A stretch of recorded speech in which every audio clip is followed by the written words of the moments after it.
We're recording right now. Hey folks, you're watching the unedited version of the Offbeat Business Show. So you're about to learn some cool stuff from my friend Terry Hill over here. Ready to rock and roll? Mm-hmm. I'm ready to go, baby. All right, let's put some sauce in the spaghetti. Let's do it. Let's do it. Well, hello there. Thank you for joining us for your valuable lunch hour. This is Susan Hamilton. You're listening to the Offbeat Business Show, where we represent 80% of American small business that are family-owned businesses of 9 employees or less. That means we're building our businesses while we're raising our kids. We're taking care of our parents. We probably have a veteran in our workspace or our family that's either bringing their A game and helping us excel with their skill and their discipline, or possibly they're struggling with reintegration after deployment. Those things can really affect our focus. About 30% of us are experiencing addiction in the home or the workspace, and so it's a constant distraction as well. So we like to make sure that you are aware that we love you, we know who you are, and we're coming to you with the type of information that will help you build a successful life in business with everything that we offer here at the Offbeat Business Show and Magazine. And today is no different. Today we're talking with Terry Hill. Hey, Terry. Hi. How you doing, Susan? So we are talking about really promoting a lot of talk about men in business, fathers in business, this type of thing. And as we've been talking over the years, you know, this is our second interview. This is the first one we get on video, yay. We had some video issues the first time we tried to do that. But you launched our year one time because, when was that, 2015? It was 2015, wasn't it, that you launched our year, our very first show of the year. Because I really, really love your message and your heart about what it is you're doing here. Because you've identified a problem that we have in our thinking, and you go right after it. Because there is really a myth about what it takes to be happy. Are you calling that the happiness myth? The American happiness myth. American happiness myth. Correct. That could be, right? So talk to us a little bit about that. Sure. The American happiness myth. That's the assumption that if you work real hard, you know, you become a workaholic, that you're going to make a pile of money and you're going to be happy. But, you know, really... That doesn't make you happy? Not totally. I mean, I understand There's a lot of something. people with money that are not happy. Yeah, exactly. Yeah. But let me make it clear, being poor isn't going to make you happy either. True enough. You know. True enough. But basically, when you get to a certain amount that you're, in terms of income or in terms of money, where you're covering your needs, your survival needs and such, you kind of reach a plateau on the happiness level. And then to make more money, that's not going to grow. That plateau is not going to, you know, it adds very little after that point. Okay. But the American happiness myth, to get back to that, and let me give you a story. This is a magazine article that talked about success, and what they interviewed as a successful person was a very successful investment banker. This guy had all the money he could ever use. Well, he was divorced 3 times. His kids were all in rehab. So he didn't really focus. Now, as a father, if you know your children and your family is what you're passionate about, wouldn't it make more sense to have a better balance in your life, and you know not only work the career aspect, but also the family.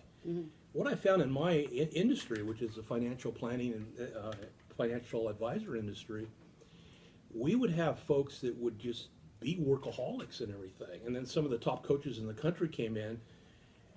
And what they basically talked about was, let's have more of a balance in life. And you know what happened when advisors had more of a balance in life?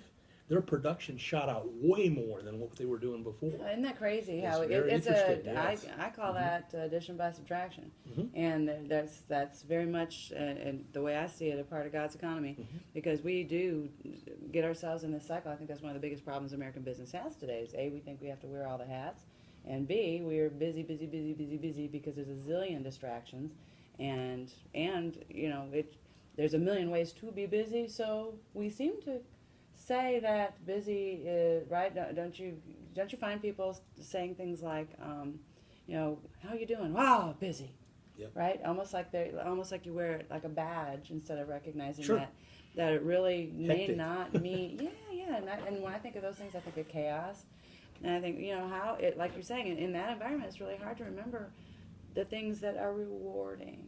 That family, that watching those other parts of your life grow and flourish that really can make you truly happy.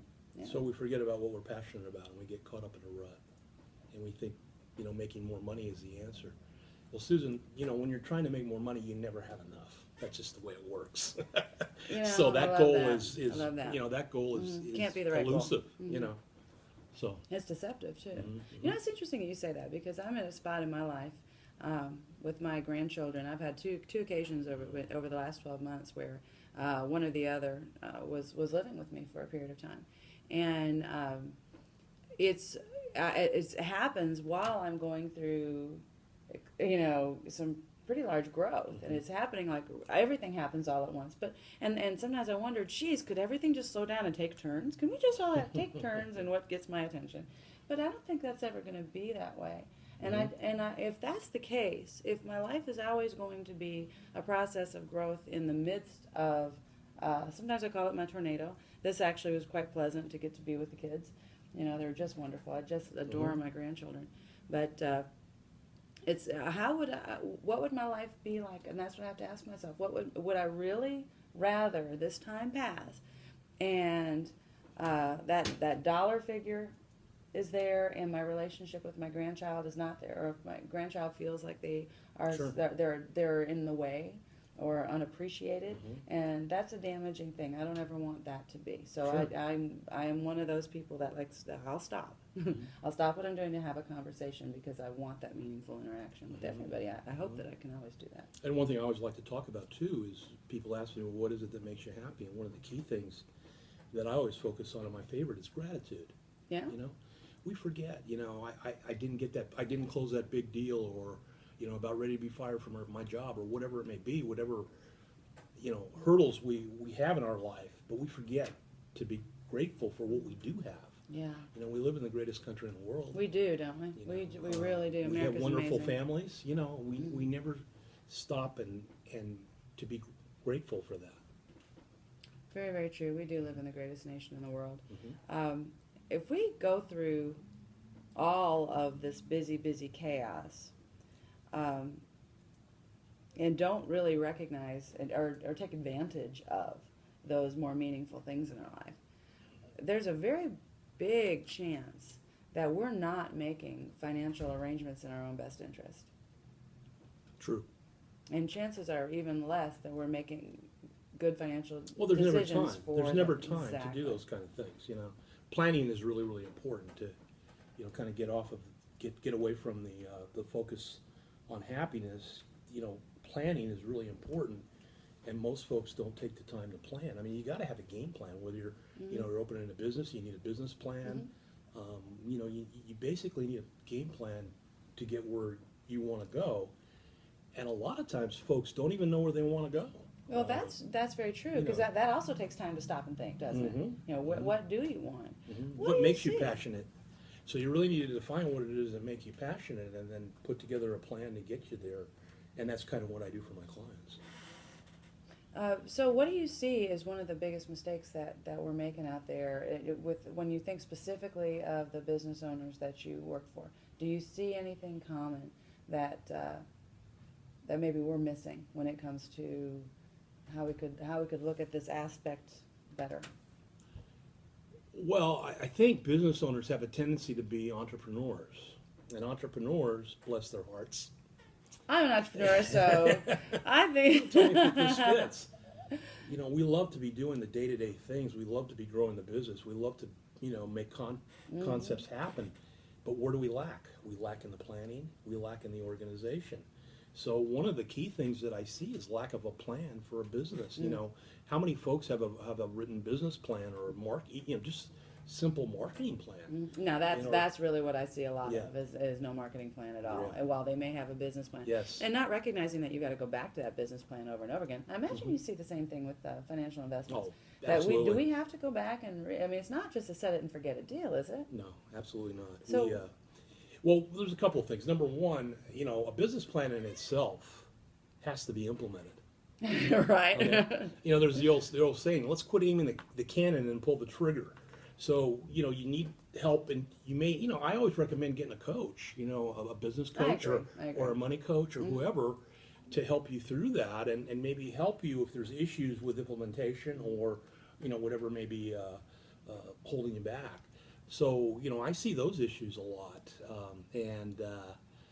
It's just basically the other thing I see, and this is something, if I'm not going off on a tangent here, a lot of business owners don't have a succession plan. I talked to a business owner the other day, and I said, okay, so you have this wonderful business, you're making a lot of money, things are good. You have a family, right? Yes. Well, what happens if you get hit by a bus? Yeah. Oh, no problem. My wife will take over the business. I go, has she ever run the business before? No. Does she know where the financials are? No. Does she know what you do? Well, not really. But she'll just sell it. I go, great. So how is she going to sell it? Has she ever sold a business before? Does she know how to do that? Does she know Interesting where to that go you to? say that, because we really have a strange idea. We think it's like selling cookies, and it's not. There is a lot that goes into the value of your company, and having that wise advisor help you see what that is, because what you see and what someone else sees might be very different things. And entrepreneurs usually want to focus on the business itself and the day-to-day operations of the business, and they kind of focus away from everything else.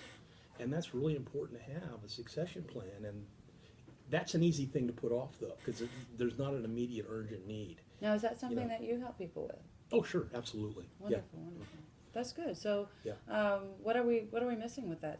When we don't have a succession plan, just talk a little bit more about that. I think that's very valuable, because we've got the chances are today we're in family businesses. Chances are we've got, we're really looking at things in light of a very hectic, a very chaotic environment. Well, I think what I would touch upon is, do you care about your family? We're talking about Father's Day. Yeah. What happens if something happens to you? Now, that's not only in the business side, which is the succession plan, also on the estate planning side. If you don't have a will, if you don't have you're not addressing those issues. Interesting, yeah. I've had clients that I've worked with that inherited money, and it was horrible because there was nothing set up or in place. So why would you want to put your family in that kind of a position? It is a crisis, it You is, know. and I can tell you firsthand from Yeah. having experienced what we did with Randy just this last fall, Sure. and realizing how many things that we didn't have in place that we didn't occur to us because we're healthy. Yeah, There's nothing wrong with us, Yeah. How could those things be? And all of those questions that you've raised, I think, I hope they're raising your eyebrows. Friends, we are about to go to break, and when we come back, we're going to continue talking with Terry Hill and learn how we can do things smarter when it comes to those types of plans. Because if we're not making those arrangements, life happens anyway, whether you're prepared for it or not. And it certainly is better and more loving to your family to have some of those things in order. You're listening to the OffBeat Business Show. We'll be back after you hear from some of our sponsors. We're clear. Sounding good. Mm-hmm. I can talk. Yeah. And now remember, we record these. I don't always tell my guests this, friends, so that's one of the reasons their YouTube channel is so much fun. Because this is the unedited version. You're not hearing the sponsors. But when we go to TV, you will. That's kind of cool. But right now, we just wait while our producer manages those breaks. Can you and open tells that us for me? when My to hands start. are slippery and I can't get a grip on it. Can you? There, Show that's off. perfect. It's like sliding on it. All right, here we go. I think I'm going to do that too. Water break.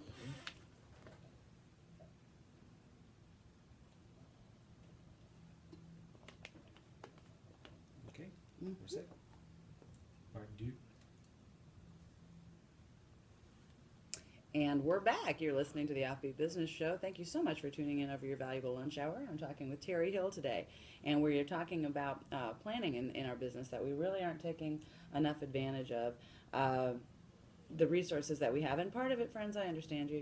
We know that we represent 80% of American small business that tend to be family-owned businesses of 9 employees or less. And that's you. We probably have kids. We've probably taken care of our parents. We're building our businesses in the tornado of our life. And those types, and sometimes all that chaos can mean we're leaving very important things undone. And so we just want to kind of reel it in a little bit while we honor fathers this month and talk about some of those ways that maybe we could love a little bit better in our business and really enjoy the happiness, because we are in an American happiness myth that Terry talked about in our earlier segment. And we need to, there's nothing wrong with being happy, but we don't really understand what it takes to cause that to be. And I imagine you'd have a lot more peace if you knew that everyone was taken care of in the event that something happened to you. And your business, what happens to your business when you're gone? Absolutely. Yeah, what a chaotic mess, right? If you are not familiar with any of that stuff, and your family now leaves this business, and depending on the type of advising that they get, there is a significant risk of loss here. Well, yeah, because most business owners, as you probably know, all of their assets are in their business. They don't usually have 401k plans or IRAs or any other types of Isn't that really investment. difficult, though? Isn't that difficult for the small business owner just to figure that all out? Well, yes, it is. Of course, it's not. I'm not condemning that by No. any stretch. But the point I'm trying to make is, if that's all your assets and you care about your family, what happens if you're the only one who can run the business? You get hit by a truck. That business is worth $500,000 or $1 million. It's going to go. It's done if you don't have a succession plan in place. Yeah, so because it can end up know. in what, in probate possibly, or Well, it's just if gone. the owner can't run it, it's gone. Yeah. So that's where the succession plan and everything like that comes in. Well, what I was getting at wasn't so much that the 501c3s and or that's not what you said. What did you call it? Just your retirement. All of For those, whatever it is, 401k, Yeah. IRAs, investments accounts, whatever it may be.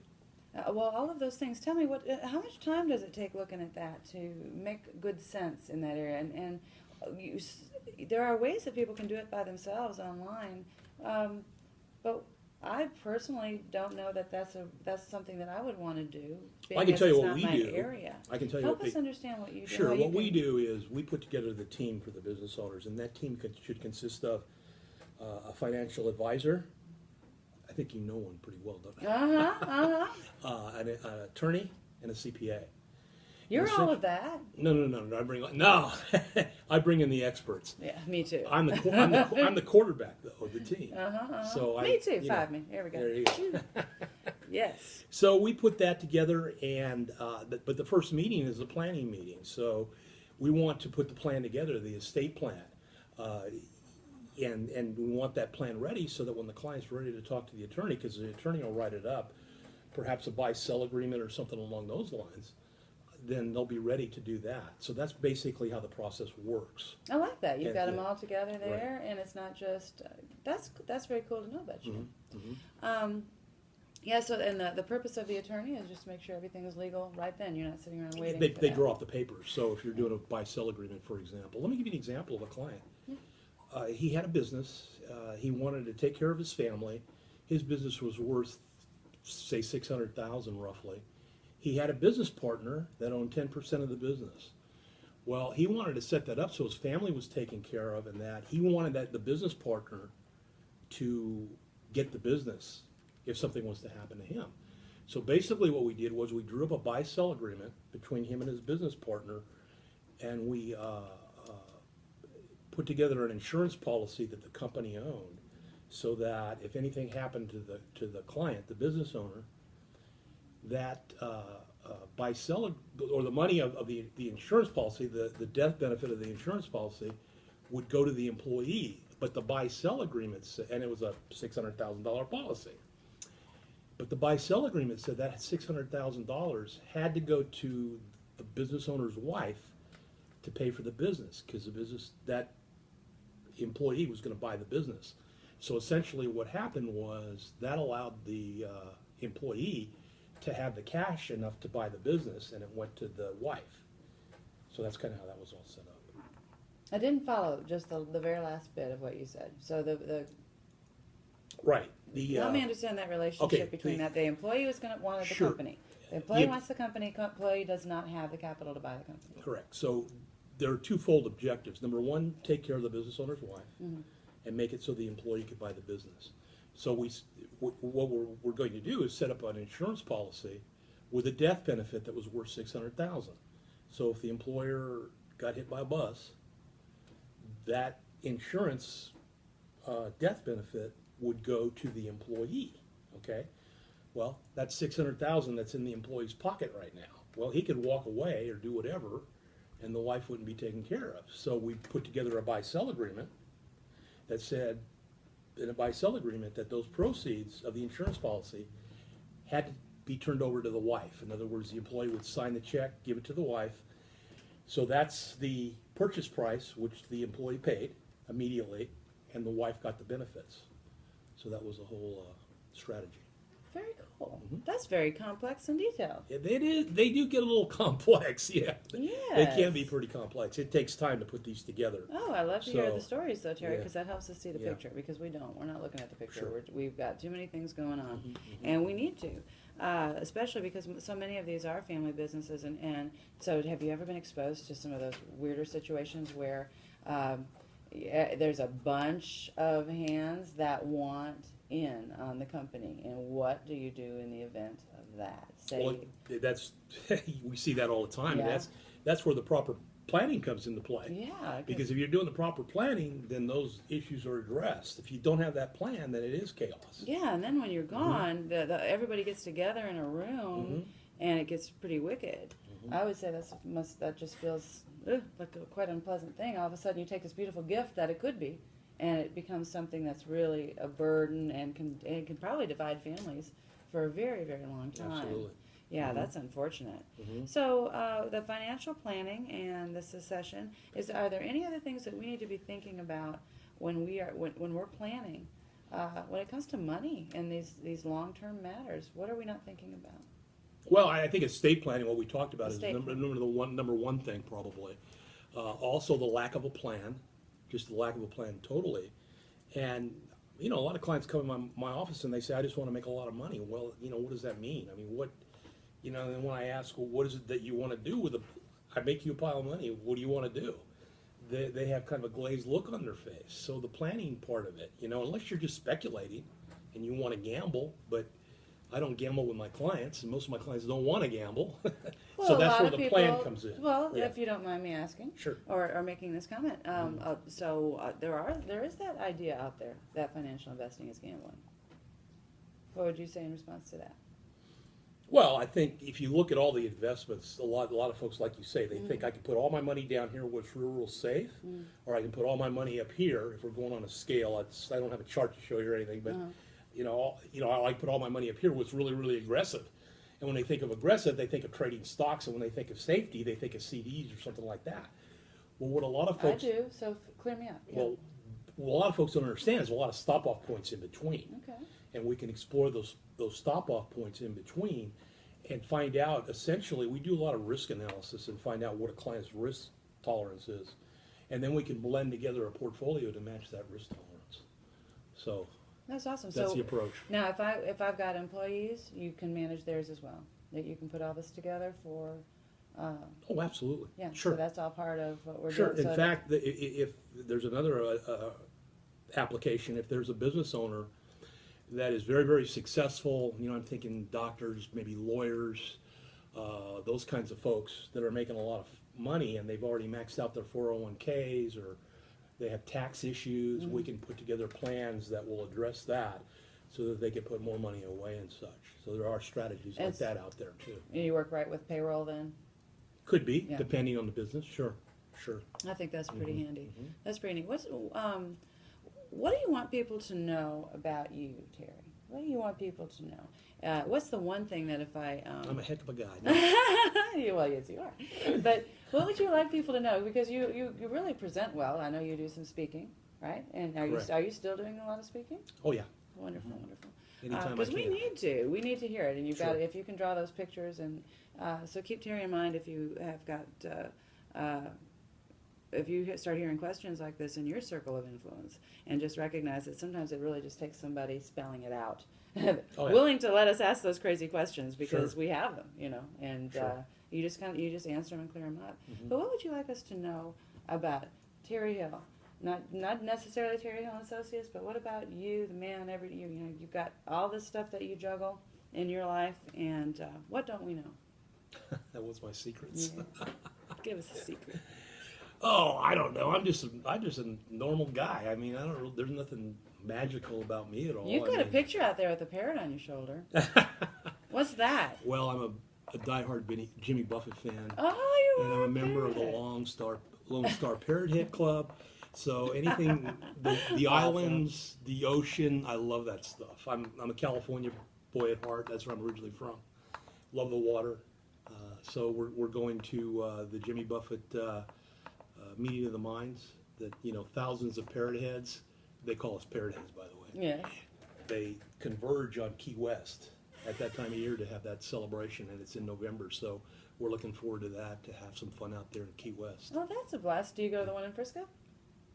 No, the one in it's Dallas, basically. Oh, okay, I thought Yeah. he goes up to Frisco.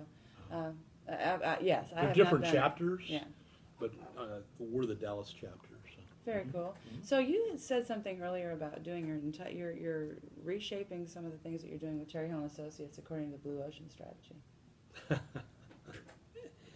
Well, I mean, basically that's Which all is- about. Sounds really. I was just given this book. I will understand this.